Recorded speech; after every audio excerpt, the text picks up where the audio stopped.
Good morning and welcome to another episode of EQ Unlocked, where we talk about emotional intelligence, regulation, awareness, choice. And today we are going to, really talk about get into the fact that nervous system regulation is a prerequisite for emotional growth. It's, and we're going to talk about my time in DYS.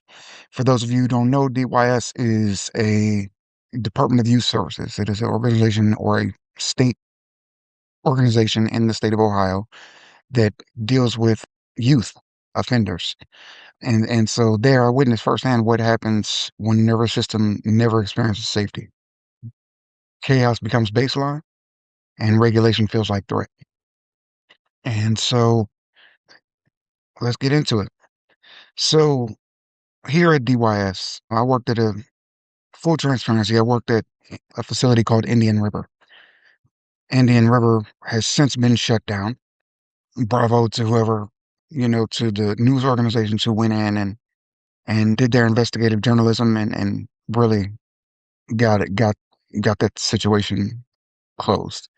But I just want to be clear about something. I had a conversation with the superintendent of Indian River about 5 years before it got shut down. And what I told him, his name was Chris, and what I told him, I said, if things don't change here, this place is going to be shut down. That's all there is to it. I don't know if I gave him the exact time frame or not, but that's what I said. And so I want to talk a little bit about what led me to that conversation, what led me to those observations, and more importantly, what these youth were missing and the staff were missing that could have benefited everybody. And so in that facility, peace made people uncomfortable, but chaos made them feel safe. Not because they wanted chaos, but because chaos was familiar to them. The nervous system always chooses what's familiar over what's healthy, always.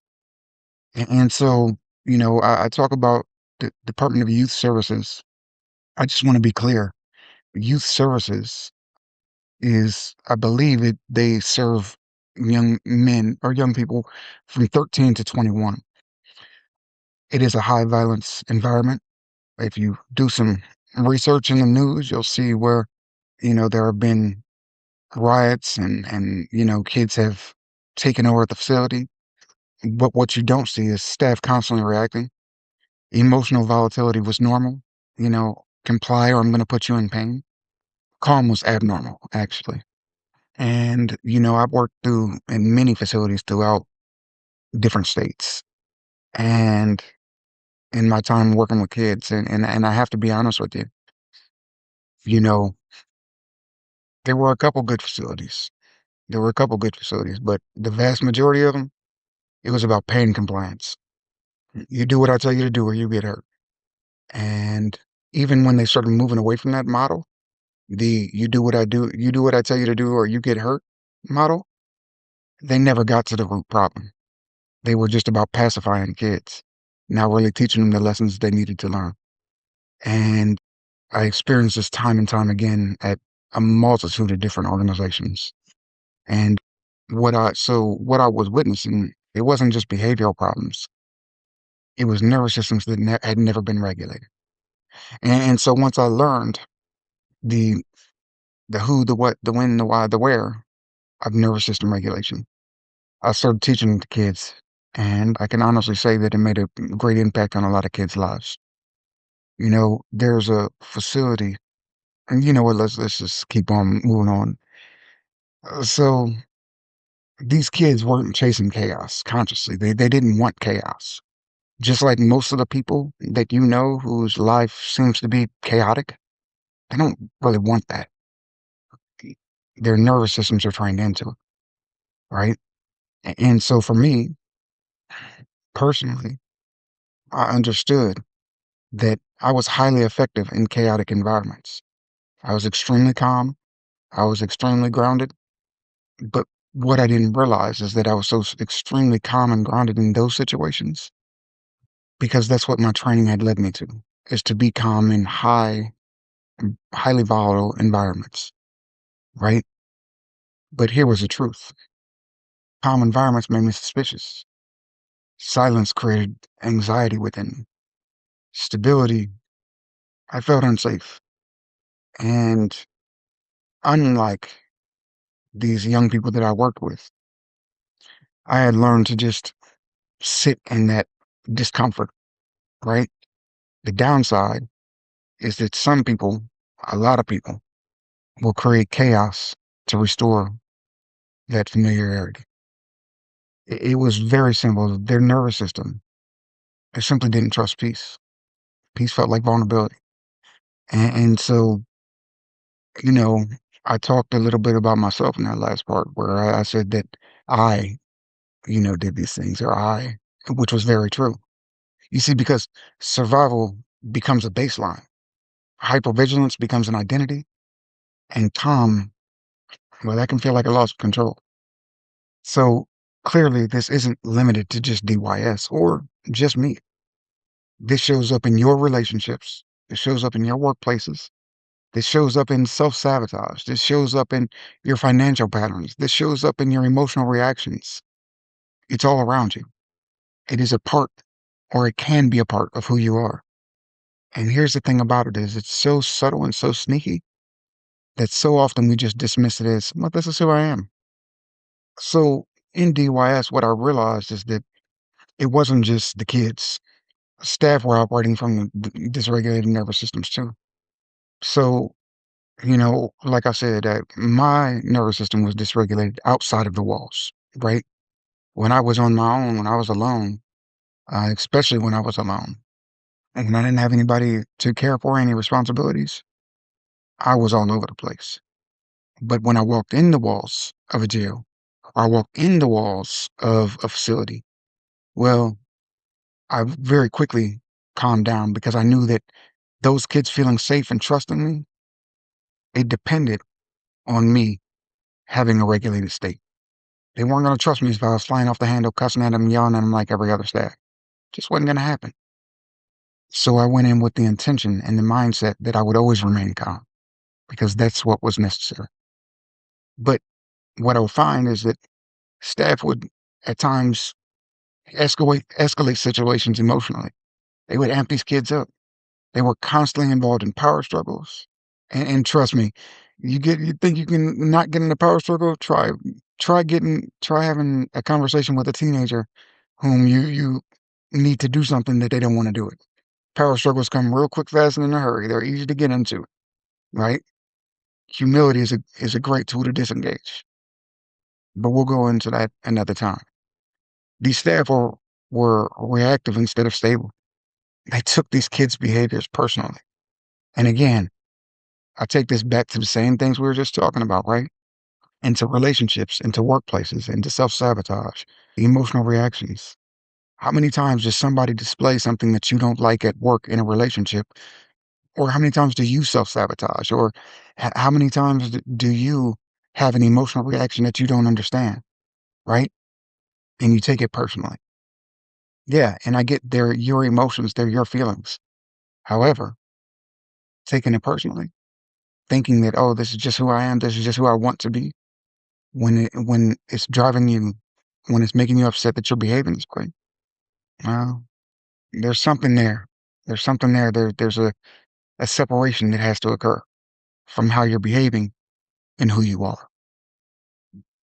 And so what I learned by working with these kids is that you can't regulate another nervous system from a dysregulated state. That's just what it is.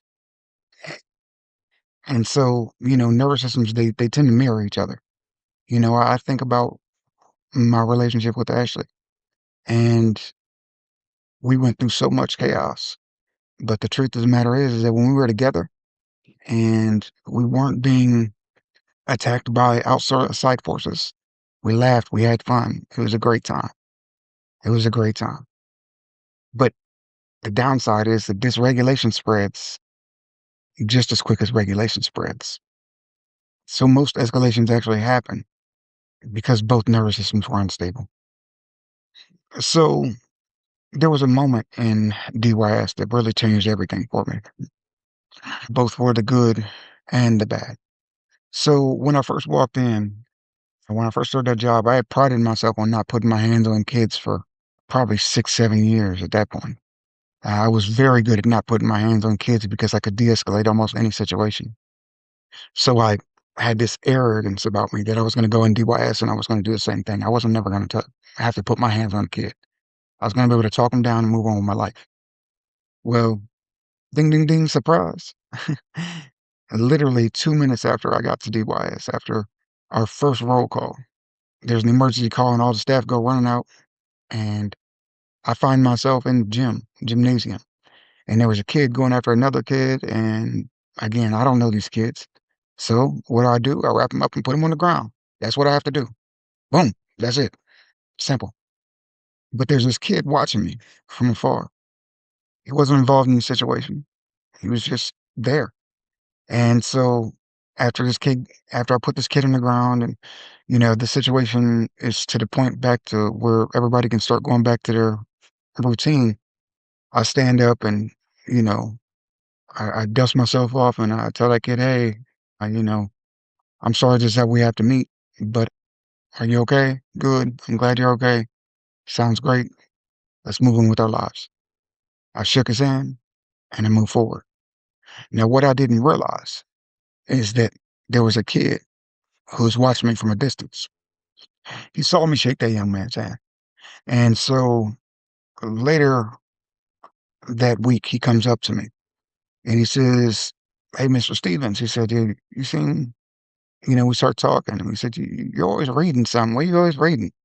And at that time, I was reading something biblical. And I believe it was the book of Daniel.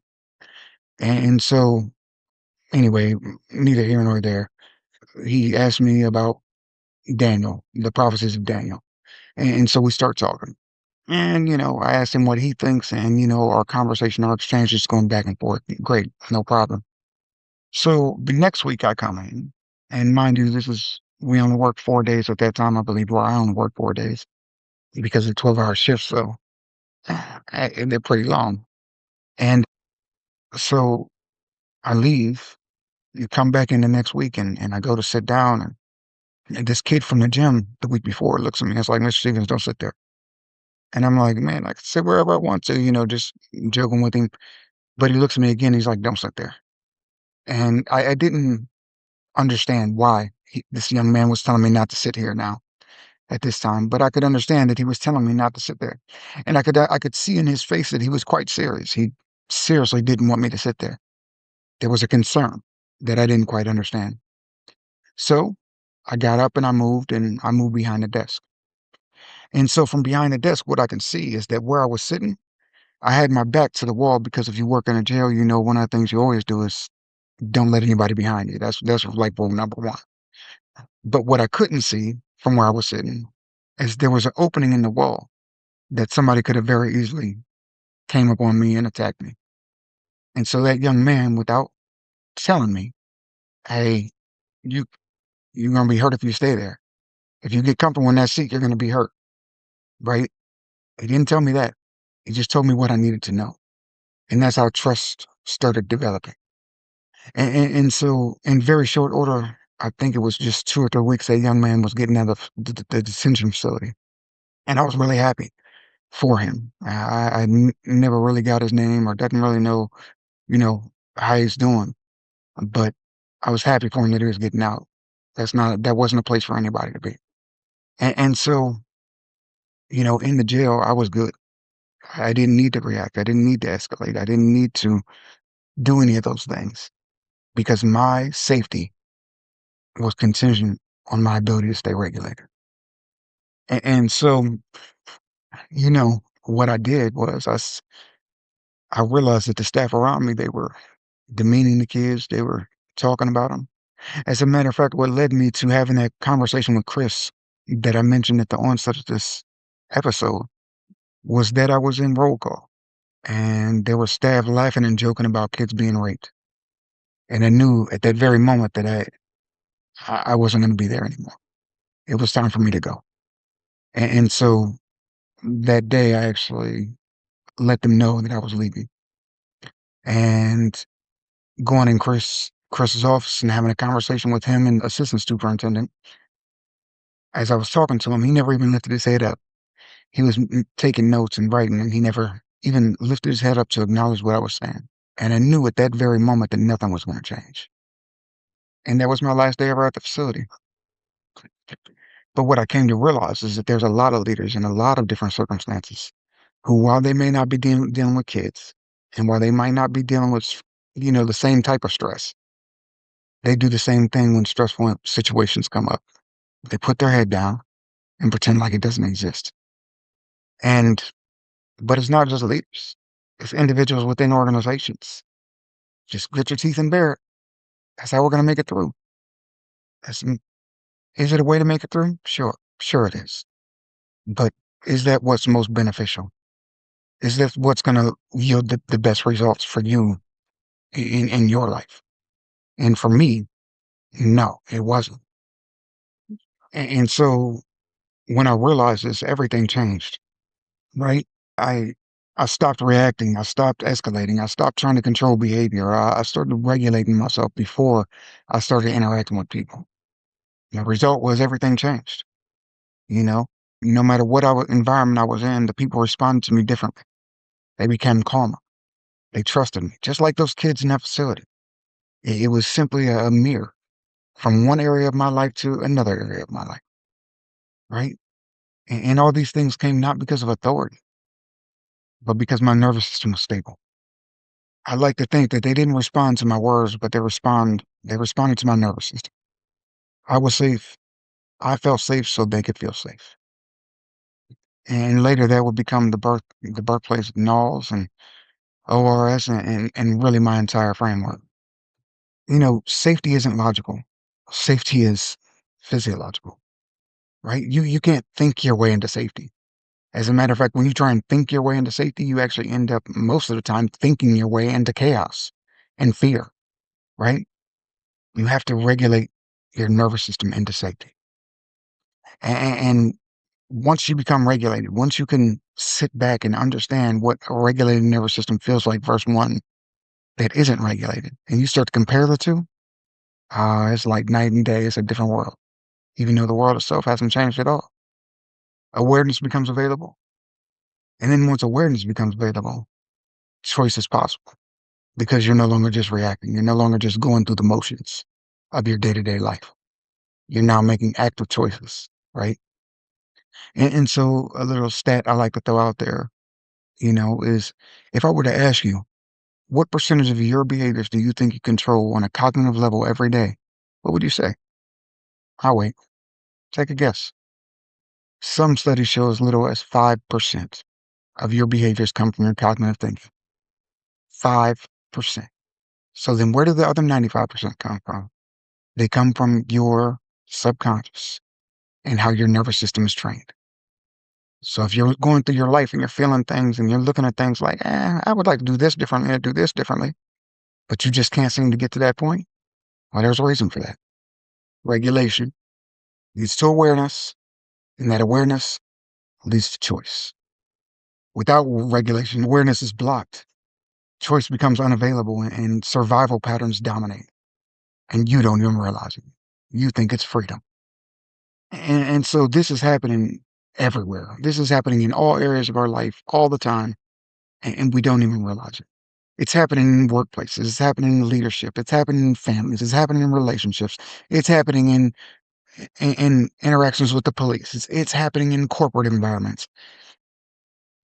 The problem is that most organizations, and let me not forget, I'm sorry, I have to back up, happening in schools.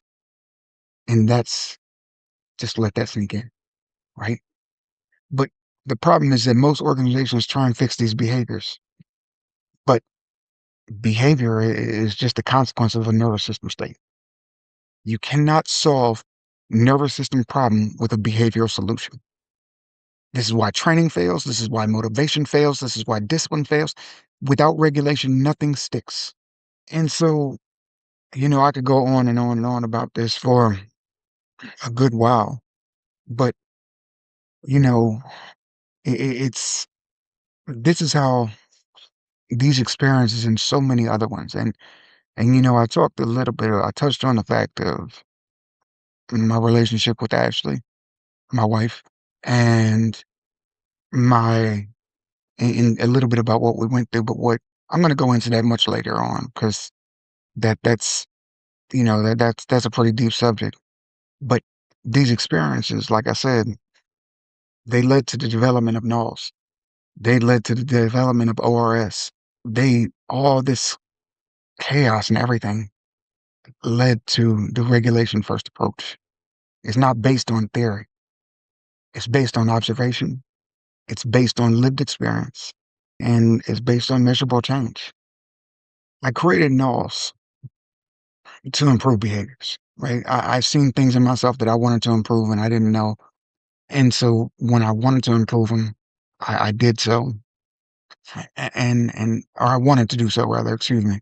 But I kept getting caught in this loop. So I did it to improve behavior. But what I didn't realize is that there had to come something before it. And that something is that my nervous system had to be regulated before I could make these improvements that I so desperately wanted to make. And so, you know, after NALS, or excuse me, after I started regulating myself, I thought, I truly thought that, you know, NALS was just a solution to everything. And so I could just give somebody a NALS program and they would be automatically different. But what I realized is that what made the people different, yes, NALS helps immensely, but they have to be regulated first because if they're not regulated, then NALS is going to fall on deaf ears. And so I want you to reflect on your own life right now. You know, where in your life does calm feel uncomfortable? Where do you create chaos without realizing it? You know, where's your nervous system still in survival mode at? These are the questions that I need you to ask yourself if you're going to reach a different height. Your nervous system doesn't care about your goals. It cares about your safety. And the safety is what it's known. So it may not even be safe. It cares about what's familiar, right? But until true safety is established, our growth will always be limited. Regulation is not control. Regulation is true safety. And true safety is where your real life begins. Again, I appreciate you all joining me. As always, I truly, truly appreciate you. I do want to take some time in this episode to apologize.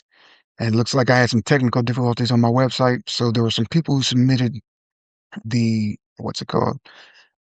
The emotional baseline assessment. And those did not come through. So if you did not get a response from me regarding those assessments, understand there was a technical failure, and I sincerely apologize. Just one of those things. But if you want to come back and do it again, I'd be happy to make sure you get those results. So with that, my friends, I bid you adieu. And as always, be amazing, be you. As this episode comes to a close, take a moment to notice what stood out for you. Emotional intelligence isn't about having all the answers. It's about building awareness, understanding yourself and the people around you, and choosing how you respond, especially when things feel difficult. Growth happens through reflection and practice, not pressure or perfection. If this conversation supported you, consider sharing it with someone who may benefit from it as well. To explore more tools and resources around emotional intelligence and personal development, connect with EQ Unlocked and NALS. Until next time, remember, better awareness leads to better choices, and better choices lead to a better life. This is EQ Unlocked.